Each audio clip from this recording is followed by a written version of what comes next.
Buenas tardes. Mientras están viniendo los oyentes, les saludo. Me voy a presentar. Me llamo Nadezhda Moroshkina. Soy investigadora mayor del Instituto de los estudios cognitivos. Y esta charla se dedica al papel de la pausa en el pensamiento creativo. Ustedes pueden escribir sus preguntas en el chat, pero yo las voy a contestar después de la conferencia. Ya hemos hablado sobre el insight, el impacto para el pensamiento creativo y hoy de alguna manera vamos a seguir con este tema. Y al final de la conferencia también pueden enchufar sus micrófonos y hacer la pregunta en voz. Ahora voy a poner mi presentación y empezaremos.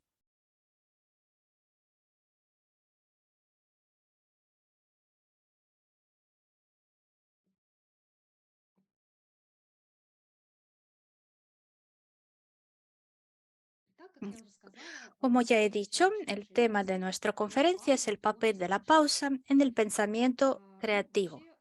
En general, el tema de la pausa, su papel en los procesos creativos, en el pensamiento científico, en el arte.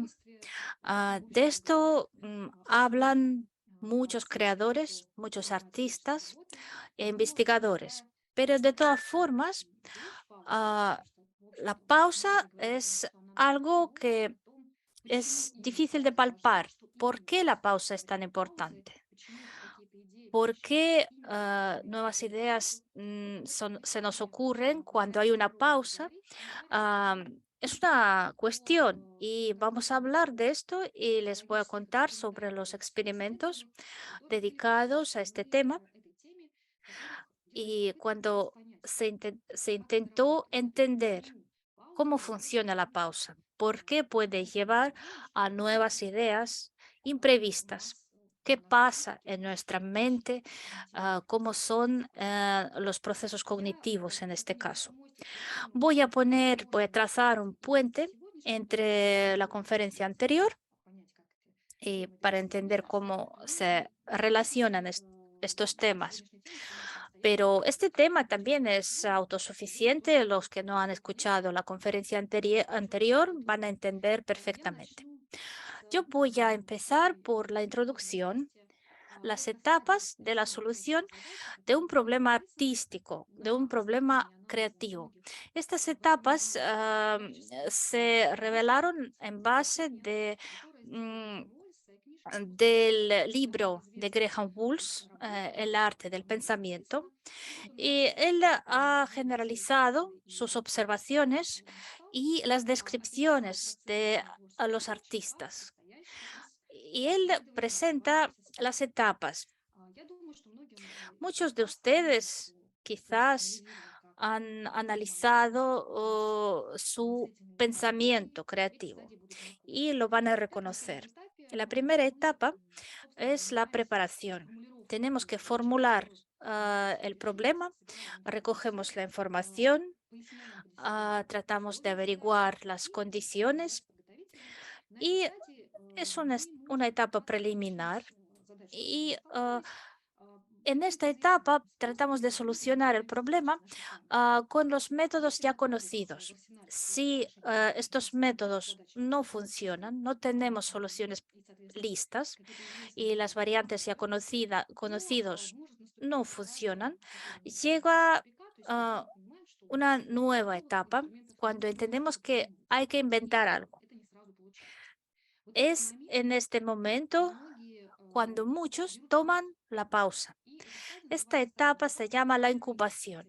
Es la pausa, un receso, cuando nosotros podemos cambiar de actitud, de actividad, ir a dormir o hacer otro tipo de trabajo. Y después de esta etapa, la pausa o la incubación, puede llegar a el insight, la revelación. No siempre llega. ah, pero sí llega y nosotros nos damos cuenta que la idea nos gusta, llega la etapa de la averiguación, que puede ser bastante larga. Y nosotros confirmamos, averiguamos la idea que nos ha llegado y si hemos llegado a la conclusión de que la idea era buena, pues llegamos al éxito. A veces la averiguación nos muestra que la idea no fue buena. Y hoy vamos a hablar con más detalle justamente de esta etapa de la incubación, de la pausa. La incubación quiere decir el proceso de la maduración, cuando el artista o el investigador no hace ningún intento de solucionar su problema, pero de alguna manera su mente sigue funcionando y busca las soluciones. Voy a dar uno de los ejemplos. Hay muchos ejemplos en la historia de las investigaciones, pero voy a hablar de Kerry Mullis, sus recuerdos, sus memorias. Es un invento o un descubrimiento, mejor dicho, bastante reciente. Kerry Mullis ha descubierto la PCR, la reacción de polimerasa en cadena. Es muy importante para determinar la presencia del virus. am, y Mullis recuerda que la idea de cómo se puede aplicar el método de PCR le ha llegado de repente cuando él manejaba el coche en el año 1983. Él dice que yo recorría la California del Norte en mi coche. La carretera iba entre los bosques y de repente me ha llegado la idea. Y él entendió que este método puede solucionar el problema en el que trabajaba para diagnosticar los virus. Él recuerda que incluso ha parado el coche de repente porque entendió que era una idea muy buena y apuntó su idea en una factura que tenía en el coche, una factura de gasolina. Empezó a calcular y al día siguiente fue a la biblioteca, confirmó que él era el primero quien descubrió este método y luego tardó mucho tiempo en introducir este método ya en la ciencia, en la vida. En el año 1993 recibió el premio Nobel por su descubrimiento. Pero a nosotros nos interesa el momento cuando le llega la idea, cuando se le ocurre algo nuevo, porque él dice que hubo un periodo cuando él no estuvo pensando en su problema, pero de repente le llegó la idea. Hay muchísimos, bastantes ejemplos en la historia de la ciencia, pero ¿cómo estudiar esta etapa, la pausa? ¿Cómo podemos estudiarlo en el laboratorio? Porque necesitamos descifrar eh, este proceso. Yo voy a contarles sobre el experimento de Janet Marie Silveira, que escribió su tesis doctoral en 1971 y ella inventó un método de la investigación, del estudio del periodo de la incubación. Ella propone ah, ah, tres fragmentos de una cadena, cada uno de los cuales consiste de tres eslabones. Y necesitamos componer un collar de estos 3 fragmentos. Y las condiciones del problema dicen que para abrir un eslabón tienes que pagar 2 céntimos. Para cerrar, 3 céntimos. Y hay que unir todos los 12 eslabones pagando no más de 15 céntimos. Y entonces ella propone a los que vienen al experimento este problema y ellos tienen que explicar cómo piensan. Tienen que oralizar sus pensamientos, sus ideas. Ustedes quizás ya han empezado a pensar en la solución de este problema, de esta adivinanza, y lo primero que hacen los participantes es hacerlo por etapas. Coger un fragmento, luego otro fragmento y luego unirlo en un collar. Pero si actuamos así, ah, abrimos el último eslabón de un fragmento, lo unimos con el segundo fragmento, etcétera, etcétera. Así tenemos que abrir y cerrar cada fragmento 4 veces y pagamos 20 céntimos. Y nosotros no podemos pagar más de 15. Entonces, la solución tiene que ser distinta. Y los participantes del experimento de Janet Silveira tardaron bastante en solucionar este problema. Si ustedes lo han adivinado, pongan por favor un más en el chat. Quizás han tenido un insight, una revelación.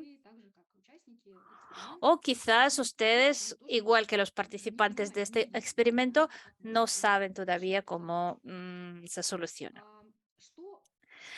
¿Qué hacía Janet Marie en su estudio?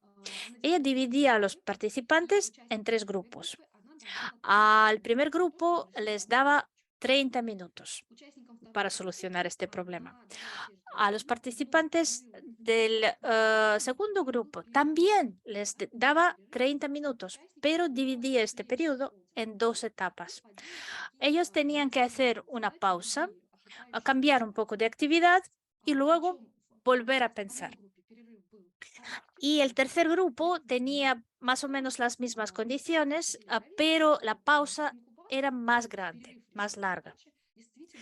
Entonces ella quería ver si los participantes pueden encontrar la solución después de una pausa y si la pausa tiene que ser corta o más larga. Y los resultados fueron los siguientes.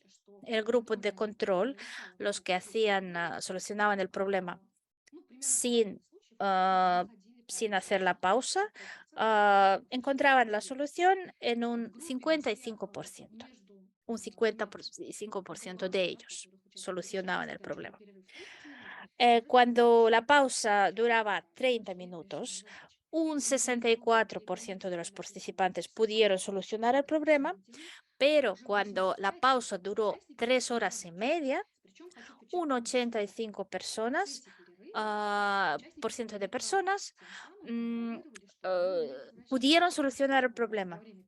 Y hay que decir que durante estas 3 horas y media se controlaba que los participantes hicieran otras cosas, que se divirtieran, es decir, que no pudieran concentrarse y seguir pensando en la solución.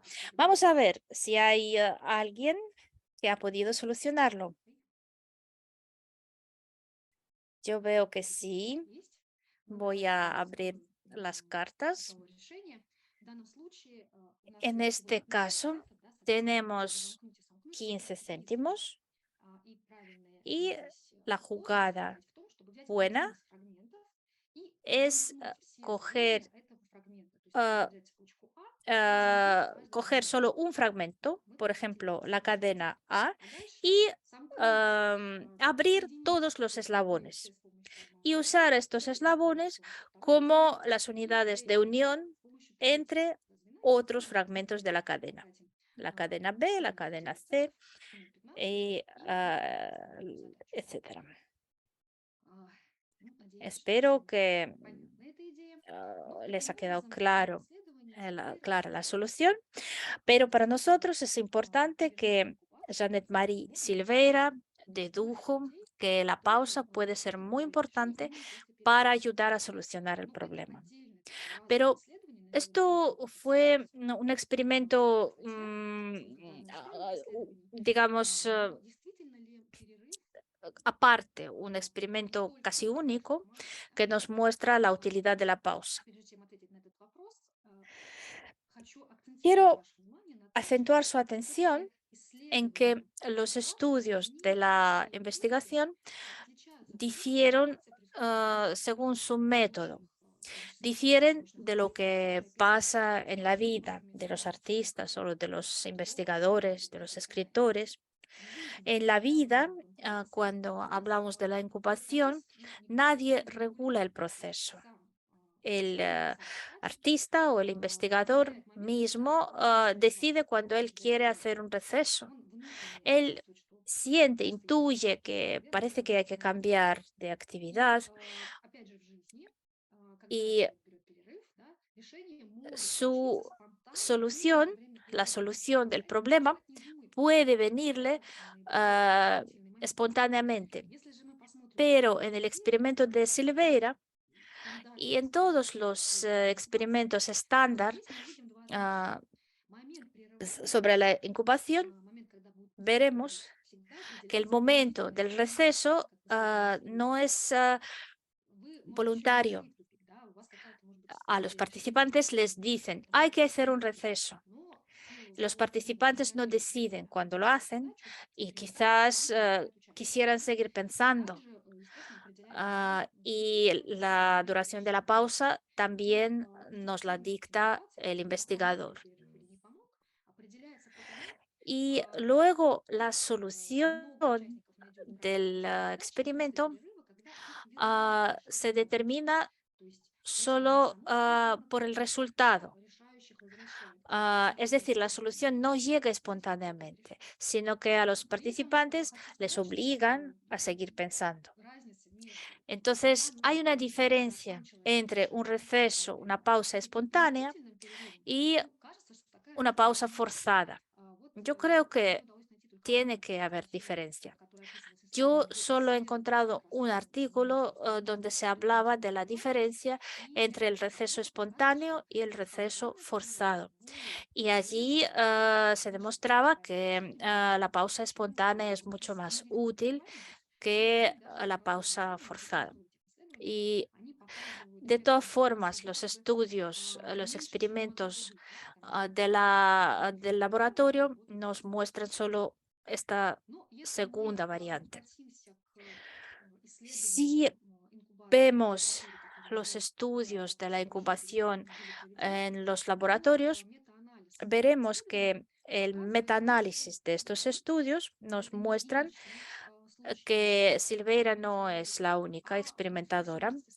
Para ahora ya hay 117 estudios, experimentos que el metaanálisis lo hicieron el CEO y Ormenroth y nos mostraron que la pausa realmente ayuda a solucionar los problemas creativos, sobre todo divergentes. Es decir, se usaban los problemas que necesitaban pensamiento divergente, cuando no es solo una solución verdadera, sino que hay diferentes variantes de soluciones mm, verdaderas, de soluciones acertadas.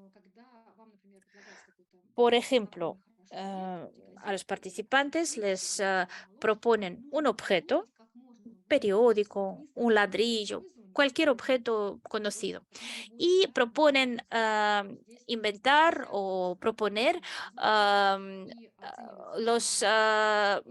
sus usos no estándar. Es ejemplo de un problema divergente. Un problema convergente es cuando solo hay una solución acertada. Y en los problemas divergentes hay posibilidad de inventar un abanico de soluciones. Vale, pues vemos que el efecto de la incubación es muy útil, pero ¿cómo funciona? ¿Cuáles son los mecanismos de la incubación? Y de esto me gustaría hablar con más detalles. Como los estudios ya llevan mucho tiempo, los investigadores proponen diferentes hipótesis que explican el mecanismo de la incubación. Y yo les voy a contar sobre las hipótesis más importantes, que tienen más experimentos, que están basados, mejor dicho, en más experimentos.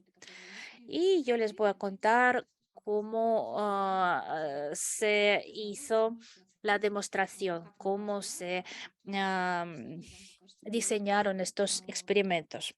Y ustedes ya podrán elegir qué hipótesis les parece más interesante. Vamos a hablar de 4 hipótesis más importantes. La primera es la hipótesis del trabajo inconsciente. La segunda es la hipótesis del olvido selectivo, la tercera hipótesis de la mente preparada y la cuarta es la hipótesis del entendimiento de la elección negativa. Empecemos por la hipótesis del trabajo inconsciente. La propuso Henri Poincaré, de que hablamos en la charla anterior. Él reflexionó mucho en cómo le llegaban sus ideas. Era un gran matemático y él dejó memorias donde describía cómo le llegaban las ideas. Y él decía que a veces y muchas veces se le ocurrían buenas ideas cuando él cambiaba de actividad. Y él mismo propuso que cuando el trabajo consciente ya no se efectúa, a nivel inconsciente, sus ideas siguen desarrollándose. Am, Formar combinaciones, formar asociaciones y una de estas combinaciones puede llevar a una nueva idea.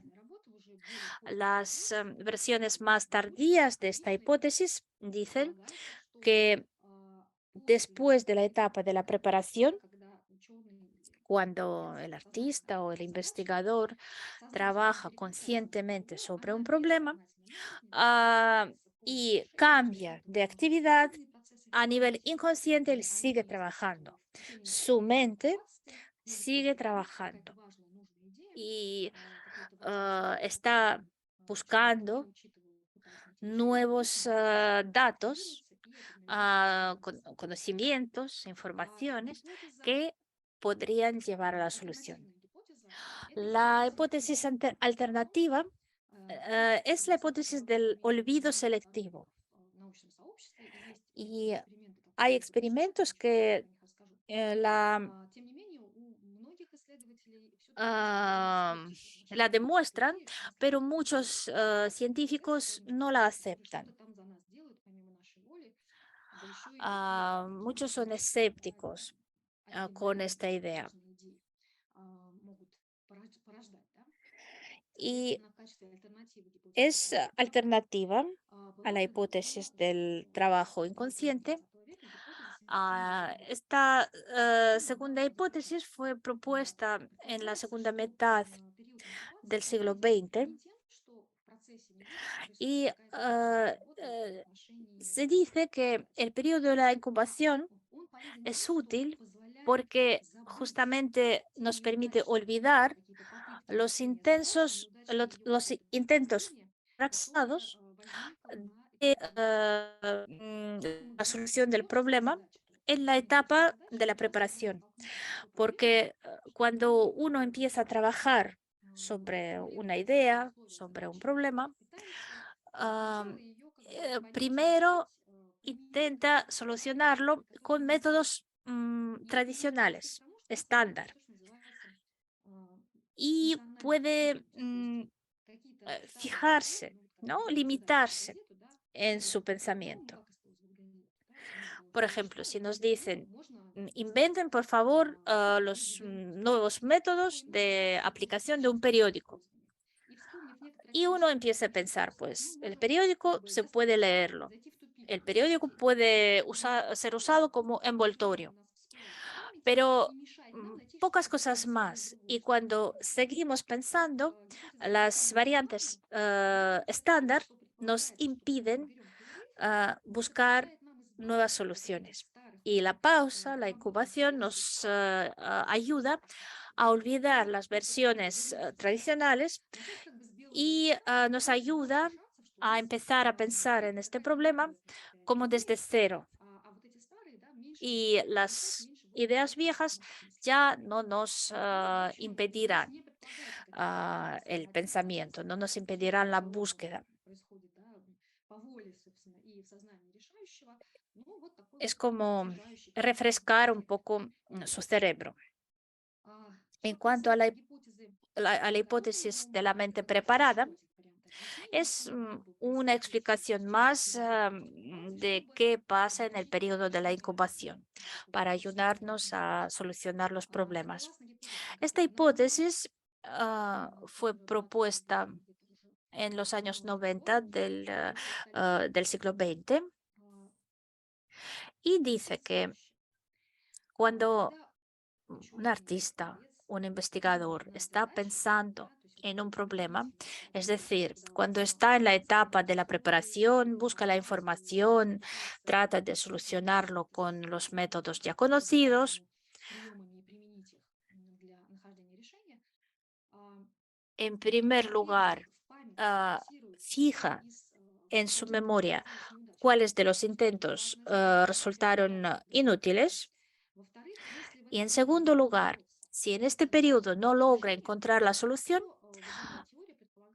entonces el problema ah, es enviada a la memoria larga, pero sin olvidar de que es un problema todavía no solucionado. Y entonces cuando uno toma su pausa o cambia de actividad, va de paseo, él puede encontrar alguna, de repente encontrar una información que puede resultar útil para solucionar nuestro problema. Y como en nuestra memoria nos dice, hay algo pendiente de solucionar, él asocia esta nueva información ah, y ah, puede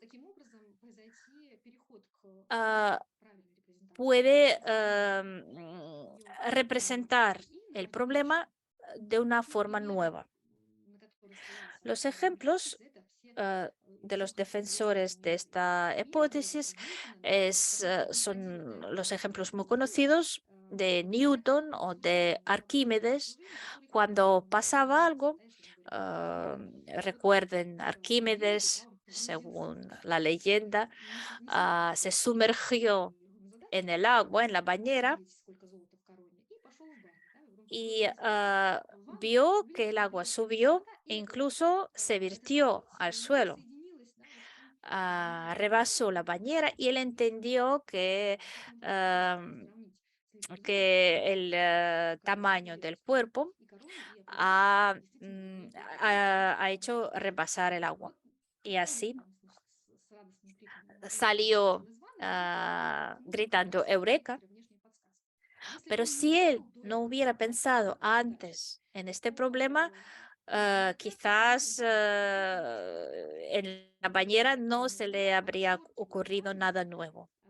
Es muy importante el trabajo previo Es decir, la nueva información llega y funciona solo con los que han trabajado antes. Y por fin, a la cuarta hipótesis, la del entendimiento de la elección negativa, fue propuesta por Víctor Bajvedov, un psicólogo ruso de San Petersburgo. Y esta hipótesis une en parte las tres hipótesis anteriores. Aquí se propone un mecanismo diferente. Aquí es muy importante también la etapa preliminar, previa, es decir, cuando trabajamos en solucionar un problema, nosotros lo hacemos conscientemente, pero inconscientemente activamos ah, sentidos, explicaciones que quizás todavía no relacionamos con este problema. Hay, por ejemplo, adivinanzas, acertijos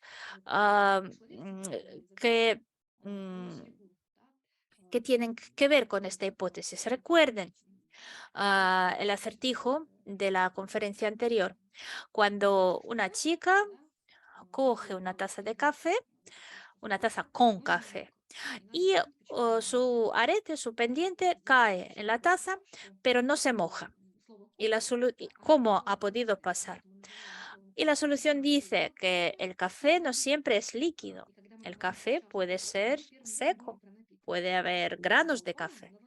Y si una taza con café todavía no tiene agua, el arete no se moja, es normal. Es decir, hay que ver este problema desde otro punto de vista. Pues según la cuarta hipótesis, em, y tomamos este problema, sabemos que entendemos lo que es el café. El café puede ser en grano, el café puede ser soluble, el café puede ser líquido y nosotros marcamos como negativas las variantes que no nos convienen y así elegimos la solución, elegimos la respuesta correcta. ¿Qué se necesita para buscar la solución? Necesitamos una pausa, la incubación. Cuando dejamos de pensar en el problema, cambiamos el contexto. El contexto nos limita. Nosotros abolimos el contexto y abolimos así las variantes que no nos sirven. Y así cambiamos un poco del punto de vista y encontramos la solución. El café puede ser también en granos, por ejemplo. Así podemos cambiar el contexto y nos liberamos de las limitaciones que han surgido junto con o a la vez con las condiciones del problema. Estas son las cuatro explicaciones que hacen hincapié en diferentes aspectos y yo quiero subrayar mm, que el evento central en el proceso de la solución de un problema para cada una de estas hipótesis es diferente. Recordemos las etapas. La preparación, el intento de solucionar el problema con métodos tradicionales, luego la incubación y luego la vuelta, el regreso al problema. Entonces, las primeras dos hipótesis, la de trabajo inconsciente y la de la mente preparada, se centran en la etapa de la incubación. Ellos dicen que estas dos hipótesis dicen que justamente en esta etapa la mente sigue trabajando y en este periodo llega la solución. Según la hipótesis de la mente preparada, la solución viene por encontrar alguna nueva información, como un comodín, ¿no? Y cuando vemos la hipótesis del olvido selectivo, entonces nos centramos en la etapa del regreso al problema. Y en el momento de regresar, de volver a pensar en este problema, nosotros podemos empezar desde cero. Y la cuarta hipótesis, la del entendimiento de la selección negativa, resulta que la primera etapa es la más importante, la etapa de la preparación, la etapa de la búsqueda de los métodos, de las soluciones estándar, tradicionales, y a la vez estamos procesando las respuestas negativas e inconscientemente las conservamos en la memoria. Lo que necesitamos es rechazar al final las respuestas falsas y escoger la que queda, la respuesta correcta. Así son estos cuatro enfoques que explican la utilidad de la pausa. Pero son intentos de teoretizar, de explicar lógicamente qué pasa durante la pausa. Pero la ciencia siempre se basa en los datos, en los experimentos. Y yo les quiero hablar de unos cuantos experimentos para que ustedes puedan ver qué datos confirman estas hipótesis, porque cada una de ellas tiene su base de datos, sus demostraciones. El primer experimento es el estudio de Chen Boozhong y colegas del año 2008 que querían confirmar la hipótesis del trabajo inconsciente. Es un poco difícil porque se trata justamente del trabajo inconsciente.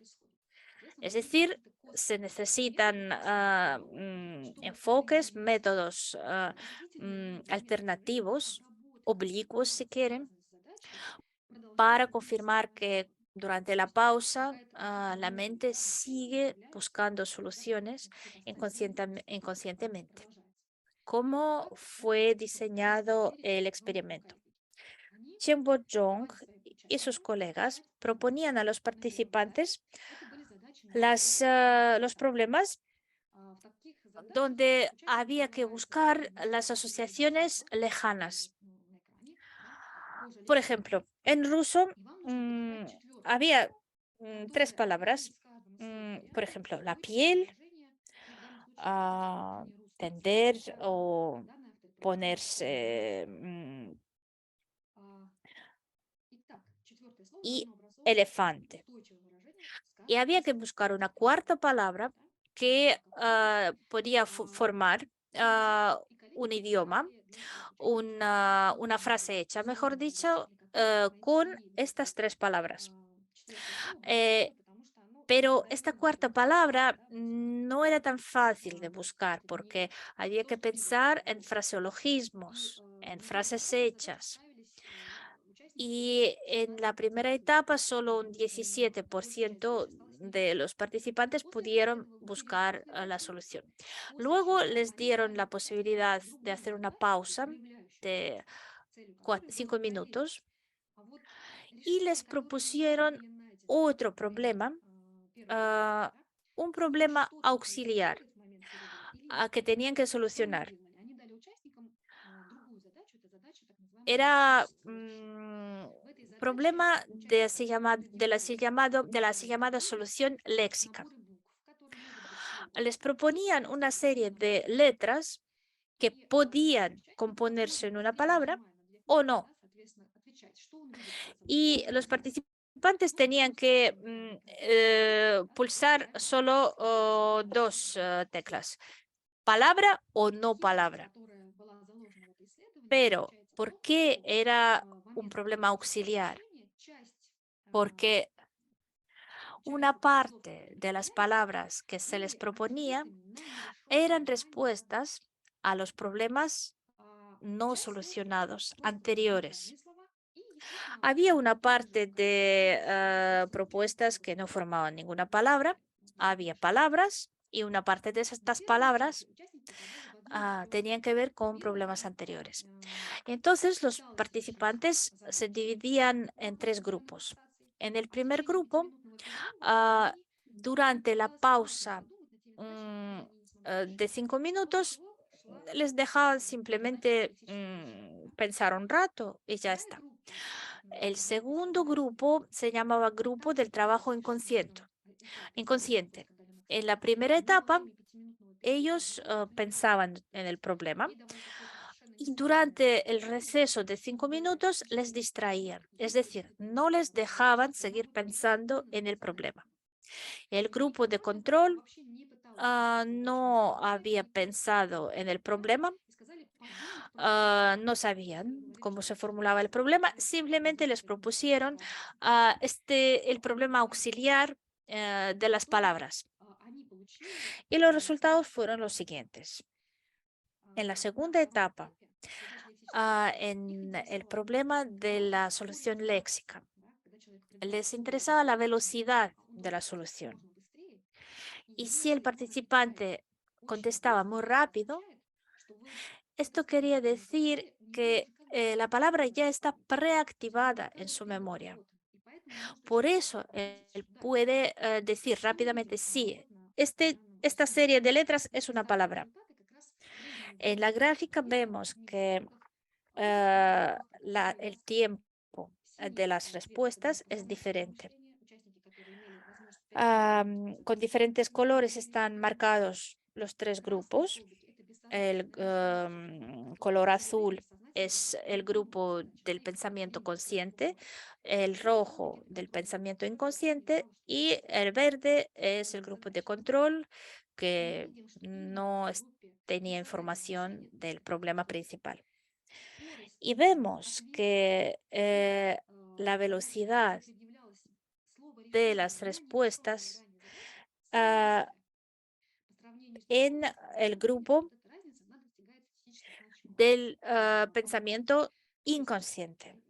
Y así los investigadores pudieron deducir que en este grupo del pensamiento inconsciente, de la solución inconsciente, es decir, este grupo durante el receso se distraía, no podía seguir pensando. Ellos pudieron haber preactivado la solución y respondían con más velocidad al problema auxiliar, al problema de las letras y las palabras. Y así dedujeron que la pausa era importante y demostraba que nuestra memoria, nuestro cerebro sigue trabajando incluso si está distraído.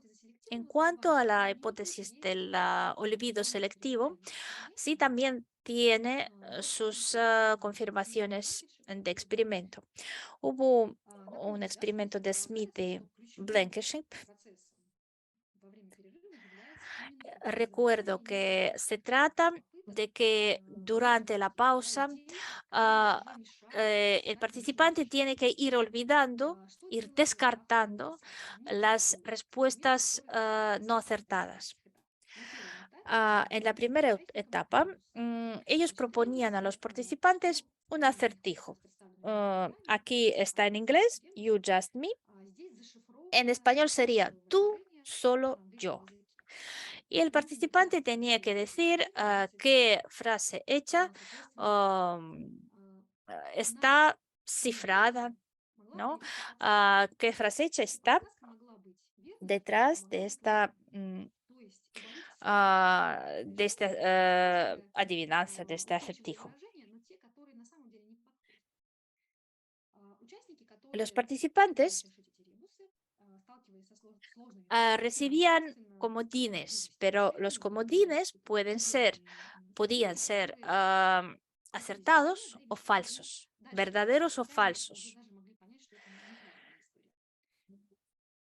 Y el porcentaje de las soluciones correctas, claro que era más alto cuando el comodín era correcto. Luego hicieron un receso en un grupo 5 minutos, de 5 minutos, en otro grupo de 15 minutos y les volvían a proponer el primer problema, pero ya sin comodines.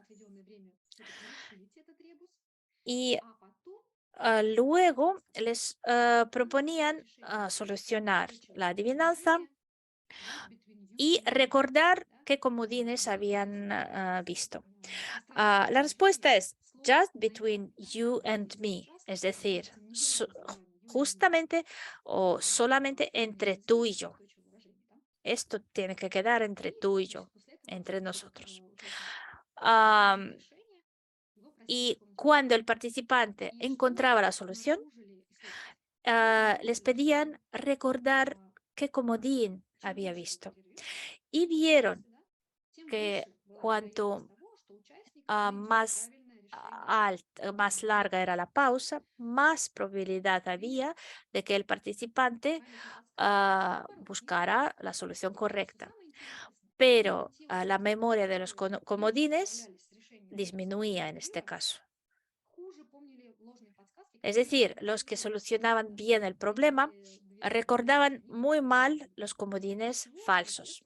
Y así, los investigadores confirmaron el olvido selectivo. Es decir, en la primera etapa hemos propuesto las respuestas falsas y la pausa luego nos sirve para olvidar estos malos comodines y encontrar la respuesta correcta.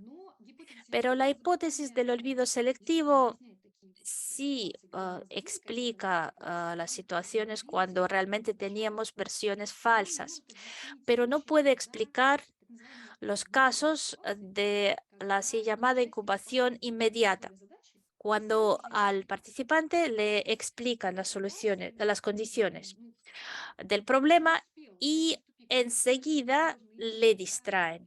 No le dejan tiempo para poder empezar a buscar las soluciones y soluciones falsas. Pero resulta que incluso en este caso, el receso ayuda a solucionar el problema. En este caso, la hipótesis del olvido selectivo no funciona. En cuanto a la tercera hipótesis, la de la mente preparada, y uno de los primeros experimentos en este caso fue en 1931 y hecho por Mayer. Él inventó un acertijo. Él colgó del techo 2 cuerdas y en la habitación, además de estas 2 cuerdas, había una silla, había unos objetos más, clavos, un tarro. Y las condiciones son así. El participante tiene que atar estas 2 cuerdas, pero si coge con una mano el cabo de una cuerda, no puede alcanzar la segunda cuerda, porque la distancia entre ellas es mayor. Pero puede usar otros objetos. Y les dejaban un tiempo a los participantes y si no encontraban la solución, él les hacía, les daba como una pequeña ayuda, un comodín. Él pasaba cerca de los participantes y como sin querer tocaba con su hombre una de las cuerdas y la cuerda empezaba a balancear. Y así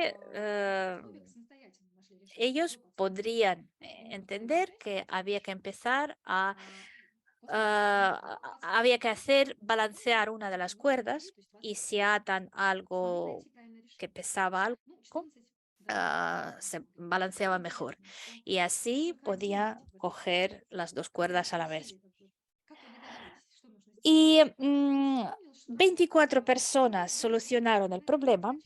Después del comodín, 23 personas y no han solucionado el problema 14 personas. Y solo una de las personas ha dicho que solucionó el problema gracias al comodín. Es decir, el comodín les ayudó a muchos, pero solo uno se dio cuenta de que la solución se le ha ocurrido cuando vio el comodín. Aquí vemos que es muy importante mm, encontrar una información más, un comodín que nos ayudará a solucionar el problema. En cuanto a los comodines, ¿cómo influyen cómo influyen en solucionar problemas? Y hubo muchos experimentos en este sentido. Y se preguntaron en qué momento los comodines funcionan mejor. Y aquí otra vez vemos el esquema. A ver, pueden escribirme en el chat qué piensan, en qué etapa de la solución del problema los comodines sirven mejor. En la etapa de la preparación, en la etapa de cuando uno llega al callejón sin salida, es decir, hace muchos intentos, pero no puede y se da cuenta de que no puede encontrar una solución fácilmente. Y, o en el momento cuando ya había hecho muchos intentos falsos, ya ha buscado muchas soluciones falsas. Pongan, por favor, el número de la etapa.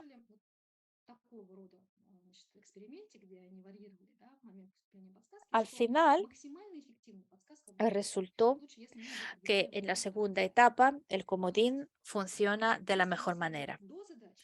Porque si damos una información adicional antes de que uno conozca las condiciones del problema, no funciona.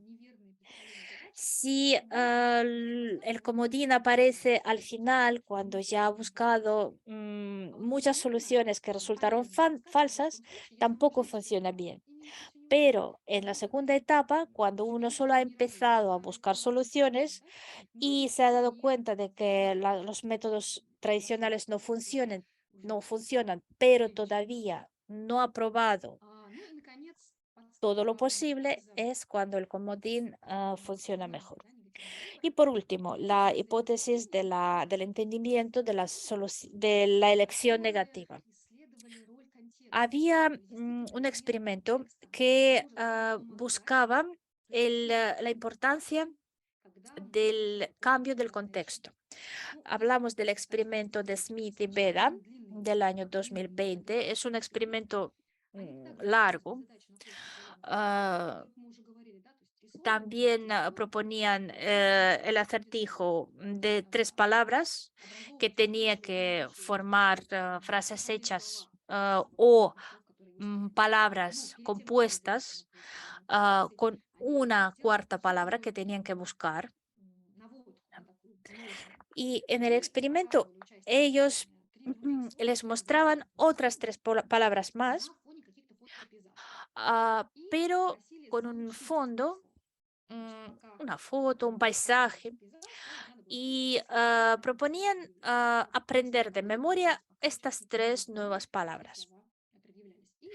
Y propusieron varias fotos con 3 palabras, unas 20 fotos. Y en la segunda etapa propusieron buscar asociaciones. Como se han fijado bien, mm, aparecen nuevas 3 palabras, pero estas 3 palabras aparecen con el mismo paisaje, con la misma foto y están relacionadas con las palabras aprendidas. Y este vínculo en realidad tenía que estorbar. Es decir, estaban llamadas a estorbar, estaban llamadas a llevar al participante al callejón sin salida. Luego les daban un periodo de pausa de diferente largo y cambiaban el paisaje, cambiaban la foto. Así proponían el cambio del contexto y estudiaban los resultados que dependían del cambio del contexto y de la duración de la pausa. Los resultados de este experimento decían que si no había pausa, no había incubación y el contexto no cambiaba, la probabilidad de la solución correcta era muy baja. La probabilidad de esta solución correcta aumentaba si hacían la pausa, pero crecía todavía más si además se cambiaba el contexto. Así demostraron que el cambio del contexto es útil, nos ayuda a solucionar los problemas que no hemos podido solucionar rápido. Nos ayudaba a buscar asociaciones y vínculos lejanos. Eh, el cambio del contexto es clave porque nos ayuda a quitar los límites de nuestra conciencia. Nos ayuda a ver soluciones alternativas. Y así, si volvemos a nuestras cuatro hipótesis, y como han visto, todas las cuatro tienen su base de experimentos, vamos a ver qué hipótesis nos parece mejor, qué hipótesis funciona mejor. La verdad es que todas las cuatro pueden completarse, no excluyen una a otra. Cada una nos ayuda a entender el papel de diferentes factores que influyen en el proceso cognitivo durante la solución de un problema. El olvido de las soluciones falsas, el cerebro que sigue funcionando inconscientemente, la mente preparada, es decir, el trabajo previo y, claro, el cambio del contexto del que acabamos de hablar, que nos permite quitar los límites, las limitaciones.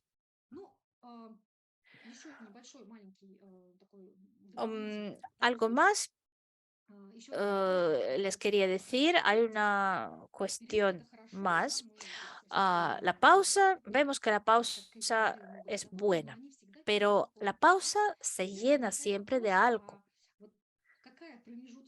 Entonces, si nos preguntamos qué actividad es la más útil para hacer el receso, ¿con qué tenemos que llenar la pausa? Se puede salir a pasear, hacer unos ejercicios físicos, ordenar la casa. La segunda variante es meterse en las redes sociales, ver un vídeo, jugar con teléfono. La tercera variante es cambiar de actividad por otro trabajo importante, por otro problema importante. Y la cuarta variante es dormir. ¿Qué les parece? Mm, ¿Qué les parece más útil? Pueden poner cifras 1, 2, 3, 4. Y así otros participantes verán su elección. Yo voy a hacer mi comentario. ¿Qué recomendaciones podemos dar que resulta realmente más útil para solucionar mejor el problema? En primer lugar, ah, ocupa la proc- pro- procrastinación, cambiar de actividad por juegos, vídeos, redes sociales. Es otro tipo de pausa. el receso que se llama la procrastinación. Muchos de ustedes quizás saben lo que es, quizás lo conocen muy bien. Es la inclinación por ah, mm, aplazar el trabajo. Y una vez una estudiante mía me preguntó si la procrastinación y la incubación es lo mismo o porque las dos tienen que ver con un receso, es autorreceso, es decir, cuando uno decide cesar su trabajo. Y cuando hablamos de la incubación la vemos como algo positivo y la procrastinación como algo negativo. Entonces me preguntó si es lo mismo o no. Y yo contestaría así. Por un lado, se parecen mucho estos dos conceptos. Los dos son recesos, son pausas. Ah, lo común entre ellos es que cesamos nuestra actividad cuando nos encontramos con dificultades. También se trata de cesar nuestros pensamientos conscientes. Y además sabemos que tendremos que volver a nuestro trabajo o nuestro problema. Es lo común entre la procrastinación y la incubación. Pero lo que tiene la procrastinación y no tiene la incubación es lo siguiente. Si hablamos de la procrastinación, siempre contamos con que hay un deadline, es decir, un plazo para el que necesitamos entregar el trabajo o la solución. Y hay como una carga de la llegada de este plazo y aparecen emociones negativas, el pánico, el em, sentimiento de culpa. Y además hay falta de motivación interior, porque los artistas, los investigadores normalmente están aficionados a su trabajo. Pero cuando hablamos de la procrastinación, quizás uno no tiene tantas ganas de hacerlo. Puede ser la preparación para un examen, etcétera, etcétera. Y yo diría que lo más útil para el receso es muy importante hacer un trabajo previo a la pausa. La incubación no nos va a servir si no hemos efectuado un trabajo preparativo. Como hemos visto de los experimentos, algunos mecanismos se activan solo si hay un trabajo previo. En segundo lugar, hay que controlar el momento de llegar al callejón sin salida. Es decir, si tratamos, intentamos buscar una solución y vemos que no la hay, no se puede encontrarla, mejor hacer una pausa ya. Es decir, no trabajar mucho con las soluciones falsas. El efecto de la pausa va a ser mejor si la actividad durante la pausa se difiere más de nuestro trabajo, nuestro trabajo principal, dibujar, ir a pasear. La modalidad del trabajo tiene que ser diferente. Si hemos trabajado con un texto, no tenemos que seguir trabajando con otro texto durante la pausa. La actividad de la pausa no tiene que cargar mucho nuestra atención. Hay que dejar espacio para la libertad del pensamiento. Ah, Cuando uno hace algo automáticamente, maneja el coche conduce, ah, piensa mejor.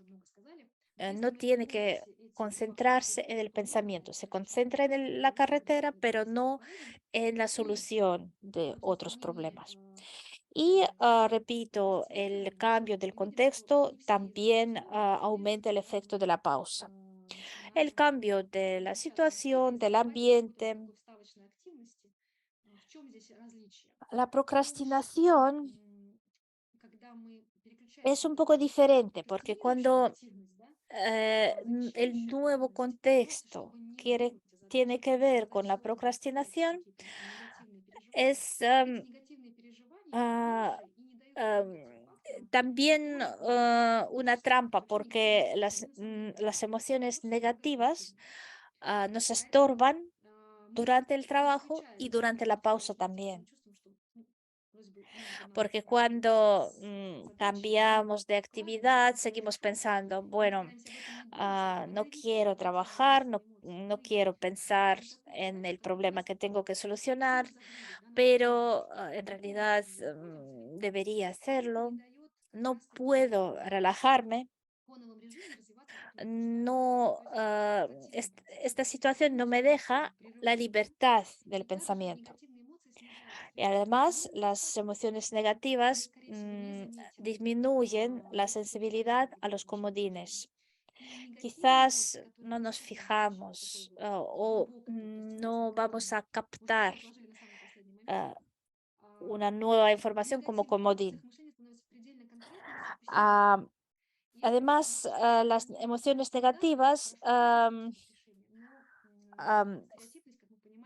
fortalece un pensamiento muy concreto y el foco en los métodos antiguos, en los métodos tradicionales.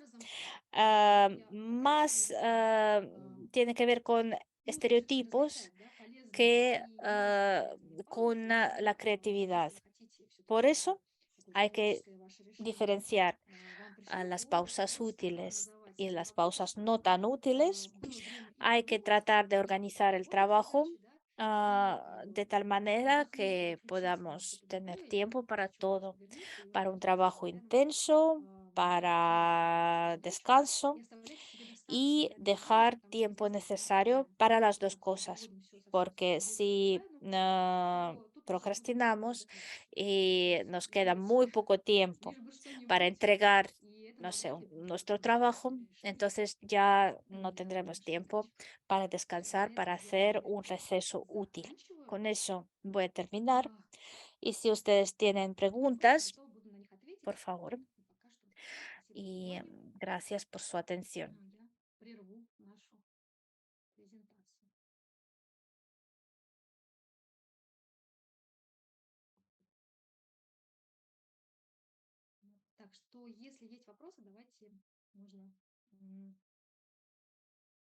Si hay preguntas, por favor, me las pueden escribir o las pueden hacer con micrófono.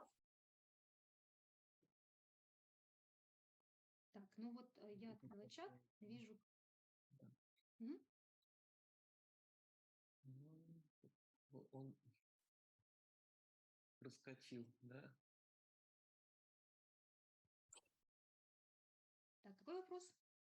А вот что-то я не могу его найти.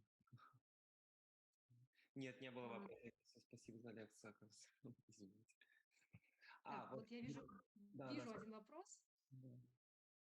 Насколько сон помогает в решении. Si el sueño nos ayuda a solucionar problemas difíciles, ¿en qué medida el sueño nos ayuda? Yo pensaba también hablar del sueño, pero no me ha dado tiempo. Sí, sí hay estudios sobre el sueño y sobre su influencia en la solución de diferentes problemas. La respuesta corta sería sí, el sueño ayuda. Es buena variante de la pausa. Pero si estudiamos el sueño como tal, muchos estudios nos dirán que el sueño es muy importante para el funcionamiento de nuestra memoria. Durante el sueño, la información que hemos acumulado durante el día Se consolida la memoria, la nueva información se deja, se consolida y es enviada a la memoria larga. También se hace la generalización y la cristalización de nueva información. Hay estudios que dicen que si durante el día hemos hecho un trabajo relacionado, por ejemplo, con algunas normas estadísticas, después del sueño podemos darnos cuenta mejor de estas normas estadísticas. Ah, Esto se llama la cristalización de la experiencia, es decir, una información que hemos acumulado, pero quizás no hemos entendido del todo, se entiende mucho mejor después del sueño. Pero si hablamos de la necesidad de la descomposición de nuestra experiencia o de la información que hemos acumulado, lo que hemos llamado en nuestra charla anterior reestructuración, en este caso no sabemos si el sueño nos ayuda o no. Es decir, si necesitamos recomponer los elementos de la información, no sabemos si el sueño nos ayuda.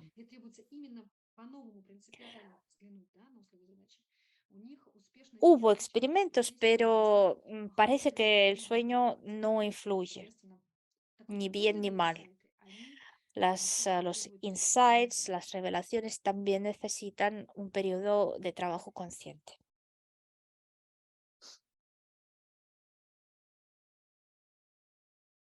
Проводились ли исследования, проверяющие взаимосвязь эффективности инкубации и времени, которое необходимо для значимого эффекта с качеством Si качеством hubo, человека? Я si не hubo очень интересовалась experimentos именно такими индивидуальными особенностями работы que эффективности estudiaban эффективности граник. Мне кажется, si las что навряд ли здесь есть какая-то такая cualidades personales серьезная корреляция. del Но в participante целом influyen en los корреляции с resultados, темпераментом, они en el наблюдаются efecto определенные. positivo. Но Yo вопрос отвечу, sé que есть, да, эта связь времени инкубационного периода. hay Если una говорить о вашем influencia исследовании Северидзе, это было de la видно, что duración de la pausa, ограничение периода инкубации может приводить к повышению ah, вероятности нахождения вещества в si иммунитете la pausa es más и larga, эффекта, который la привносится probabilidad de la в связь solución с временем. Это correcta немедленная инкубация aumenta. и достаточно короткий промежуток времени, который не отводится, тем не менее приводит к сопоставимым эффектам а, выигрыша, да, в нахождении решений. Так, тут у нас вопрос на Hay una испанском. pregunta en español. Сейчас Можно ли попросить Самое переводчика? Que lo traduzcan, si no, profesora, que lo traduzca o alguien de la Casa de Rocío de Barcelona.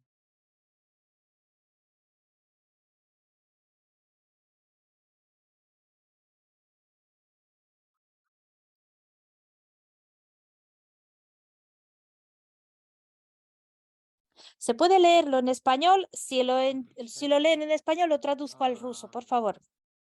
En la seducción se utiliza lo previo para ir estimulando los orgasmos. Sé que no es el tema principal, pero quiero escuchar su opinión sobre Ah, esto.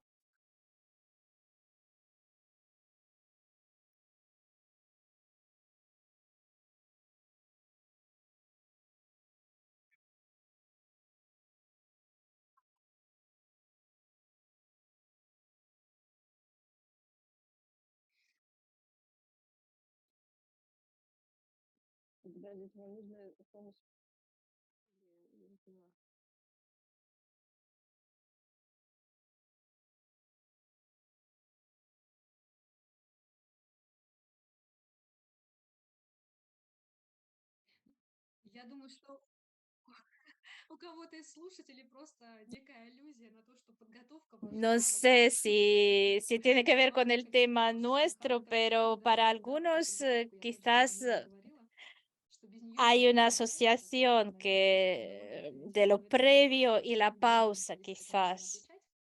Давайте я Mejor отвечу на следующий вопрос. contesto a otra pregunta. Проводились ли исследования, проверяющие Si взаимосвязь hubo, мотивации? no, no. Мне ¿Cuál es кажется, la сейчас между relación творческим мышлением и entre эмоциональной el сферой, pensamiento вот creativo как я y la упоминала, да, esfera познавательные emocional? эмоции, есть ли связь Si hay между una ними? relación Ну, con el intelecto я бы emocional. сказала, что Yo в les he моих исследованиях, contado поскольку я больше занимаюсь все-таки экспериментальными que yo исследованиями, más bien нас больше интересуют mm, такие общие закономерности, да, me какие-то даже centro en los индивидуальные различия, experimentos да, здесь y en este мы caso más bien nos fijamos меня en интересует lo general, не no отсутствие en конкретных rasgos доказательств individuales. каких-то связей. Мне кажется, что вот A таких mí me каких-то parece серьезных работ que именно, которые no hay доказывают, trabajo, да, не yo por встречалось. lo menos no he И encontrado то, что trabajos именно эмоции, сами importantes эмоции, которые мы переживаем sobre при la общении с людьми, relación да, con что они emociones важны для того, чтобы разработать positivas. какие-то En задачи, general, коммуникации. claro, Это действительно так, para la я об этом revelación, говорила. para la Но в целом incubación, юмор las emociones positivas siempre активизирует ayudan. El творчество. humor И también положительные исследования activa la показывают, действительно, что creatividad. они способствуют расширению Y кругозора. las То buenas есть, emociones, когда el мы humor, nos акцентируем permite позитивным эмоциональным ampliar el foco de впечатлением, то nuestra мы atención. меньше как бы фокусируемся на чем-то, Ah, а мы как бы начинаем cuando свой взгляд шире, да. nos empeñamos en encontrar una Это говорит, solución, что творчество должно быть таким вот периферийным solemos пространством, а не limitarnos, случайным solemos толчком, который fijarnos должен en связать наши un задачи. Но pasillo, таким ¿no? En un образом corredor de эмоции впускают soluciones. в Pero какой-то процесс, да. cuando Происходит расширение experimentamos кругозора. emociones positivas, И в cuando целом эмоциональная bromeamos, nos культура, это reímos, как раз entonces скорее с этим ampliamos связано, el потому что horizonte. они нас Y al фокусируют revés, и las все-таки emociones обращаются к тому, negativas что уже известным nos hacen классическим enfocar способом решения, en который los métodos нейтрализует tradicionales que ya что-то tenemos en оригинальное nuestro вносит какие-то arsenal затемнения. y se Вот в busca чем con más разница. dificultad algo original. Так, мне кажется, что было еще один вопрос в самом начале, да? Какой период может занимать инкубация? Да-да-да. А это вопрос про что? Про длительность? Ну, здесь довольно широкие границы. ¿Qué То есть есть исследования, которые duración показывают es очень la очень óptima длительные, para la буквально 5 incubación? минут, 3 минуты, может быть, Depende.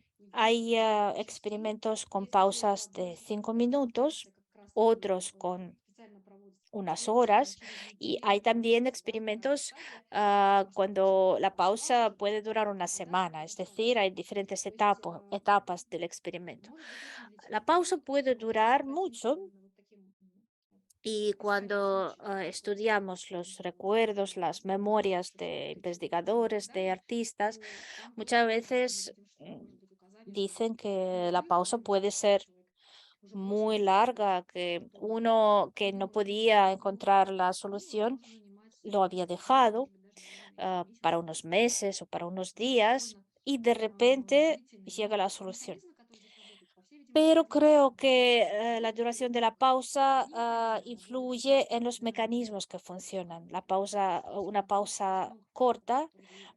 activa unos mecanismos y la pausa larga quizás Вот. otros Ну, diferentes. Me я alegro рада, что mucho в тех версиях, которые предлагали участники, de que они ustedes me han предлагали propuesto diferentes способы versiones para la регуляции, pausa, возвращаться dormir, действительно pasear. 4 вариантам, да, Recordemos паузы, las которые 4 могут быть variantes максимально полезны. de actividades Действительно, para la первый pausa и четвертый que les he это propuesto. почти сильно Es отличаются. verdad, la Третий primera y la cuarta почему-то, son да, los más ну, útiles. физическая активность и сон. La actividad Вот. física, el Я paseo говорила, o el что sueño. Es чем decir, больше cuanto отличается más промежуточная активность difiere la от той целевой actividad de задачи, la которую она pausa решает, entre тем nuestra больше actividad может principal, быть es смена контекста. mejor.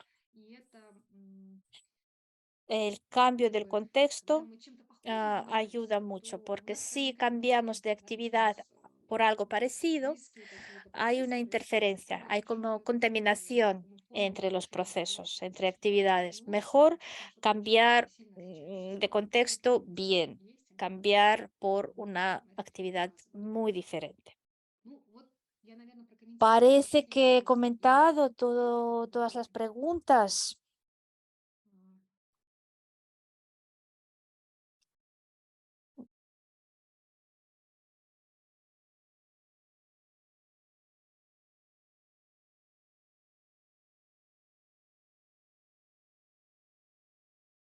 отвечала про эмоции, да.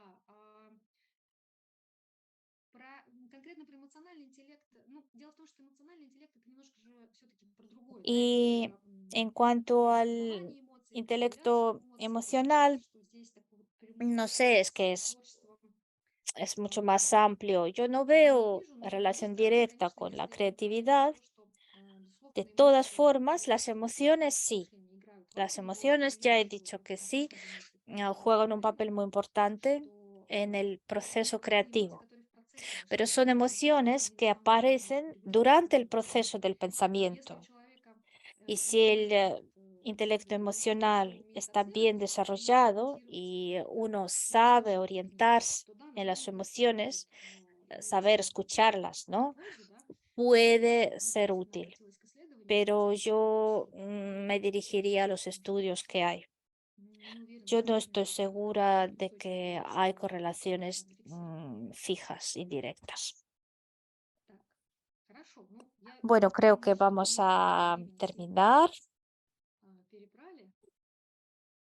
Вот, y поэтому muchas gracias por su спасибо всем большое за atención. внимание. Надеюсь, Espero что que haya sido не было interesante y que сложно no haya сегодня sido demasiado с инструментами. difícil. Я очень рада, Y me alegro что mucho de кто-то que haya mucha присоединился. И gente y de que haya mucho благодарю interés. за внимание к этой теме. Repito Надеюсь, что mi это agradecimiento por su было atención por el tema, por mi хорошо charla для себя полезно в y определенном espero часе que и sea útil para будет ustedes y очень que sigan интересно продолжать дальше interesándose en el следующие tema. процессы истории. Gracias. Спасибо всем большое за внимание.